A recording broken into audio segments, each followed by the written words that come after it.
Sveiki šito kanalo lankytojai. Senokai nieko nesidalinau.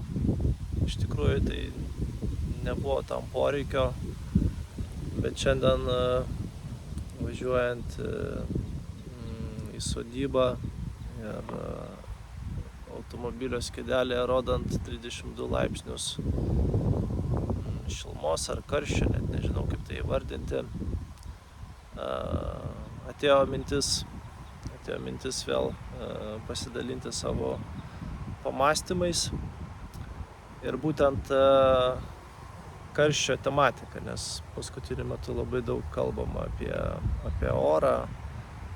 Apskritai pastebiu, kad lietuviams yra būdinga daug kalbėti apie orą, gal todėl, kad mes gyvenam tokiuose nepastoviuose ir pakankamai kintančiose oro sąlygose. Tai gal dėl to mes esame taip priklausomi nuo orų mūsų gamtinės zonos. O pakalbėti norėjau apie vieną tokį gyvenimo epizodą, prisiminimą, kai prieš, nežinau, jau turbūt daugiau negu 10 metų teko dalyvauti Ironman triatlono varžybose, jos vyko Vokietijoje. Ta kartą varžybų diena buvo 38 laipsniai karščio. Ir tie, kas yra dalyvavę tokiuose varžybose, turbūt puikiai supranta, kad jau pačių kilometrų pakanka tam, kad patirti tam tikro lygmens kančią. Bet kai yra 38 laipsniai ir kai reikia bėgti maratoną po 180 km dviračio, tai ta distancija atrodo dar kitaip. Jinai atrodo papildomai pasunkėja keletą kartų. Tąkart pamenu, kad po finišo buvo įrengta tokia kaip lauko ligoninė, nes buvo daug dalyvių, kurie buvo arba atnešami su neštuvais, arba kurie galėdavo patys ateiti, tai patys ateidavo ir įvairiais būdais jiems būdavo suteikiama pagalba po finišo, nes sąlygos buvo tikrai labai sudėtingos. Man tai irgi nebuvo paprastos varžybos, tikrai buvo viena iš įsimintiniausių turbūt dienų gyvenime, gal todėl dabar ir dalinuosi tuo.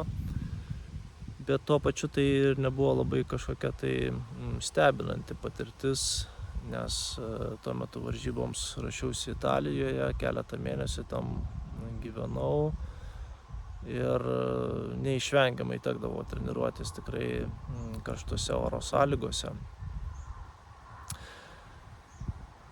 Ir aš pamenu, buvau susigalvojęs savo tokią mantrą, kurią kartodavau tiek treniruočių metu, tiek varžybų metu, būtent tada, kai būdavo labai karšta. Ir tos mantros žodžiai skambėdavo taip, kad ne aš esu karštyje, o karštis yra manyje. Iš esmės tai kaip ir apie tą patį, bet fokusas šiek tiek skiriasi. Tai reiškia, kad jeigu aš esu karštyje, vadinasi, aš esu tam tikrose aplinkybėse, kurios yra labai nepalankios ir kurios niekaip nuo manęs nepriklauso. Tai reiškia, kad aš esu priverstas patirti kančią, be pasirinkimo, kad gali būti kitaip. Aš tarsi tampu įkaitu tos situacijos, auka tos situacijos. Aš būnu, nes tai man yra primesta. Tačiau jeigu aš sau sakau, kad karštis yra manyje, tai iš esmės aš neneigiu paties fakto kaip karščio. Jis yra. Ne, aš jį jaučiu visų savo kūnu. Bet tuo pačiu tai reiškia, kad aš kažką tai galiu dėl to padaryti. Aš nesu tik tai aplinkybių auka, bet galbūt aš galiu sureguliuoti savo kvėpavimą, galbūt aš galiu pasirinkti tinkamą bėgimo tempą. Galbūt aš galiu atvėsinti save ledu maitinimo punktuose, atsigerti vandens. Tai reiškia, kad aš jausdamas šitas aplinkybės, aš prisiemu tam tikrą atsakomybės dalį, kad palengvinčiau savo buvimą šitose sąlygose. Ir kartojant šitą mantrą, man kažkiek tikrai būdavo lengviau būti karštyje. Nes tai man primindavo, kad aš nesu auka. Aš turiu tam tikrus pasirinkimus, kaip išgyventi šitą situaciją.